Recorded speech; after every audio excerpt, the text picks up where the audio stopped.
Guys দেখো আমি কি বানাচ্ছি। বলো তো কি বানাচ্ছি, সবাই হয়তো গেস করতে পারতেছো।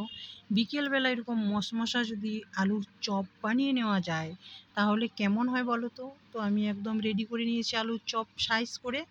আর এই যে বেসন গুলিয়ে নিয়েছি মশলা টশলা দিয়ে, আর এদিকে তেলও কিন্তু গরম হচ্ছে।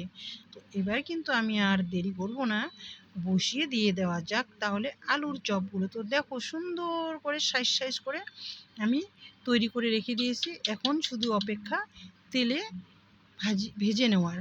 তো চলো এবার ভেজে নেওয়া যাক একটা একটা করে দিয়ে।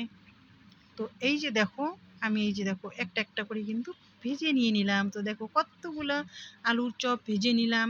তো বিকেলবেলা এরকম আলুর চপ আর যদি একটু লাল চা হয় তাহলে কেমন হয় বলো। তো কে কে পছন্দ করো আলুর চপ দিয়ে লাল চা?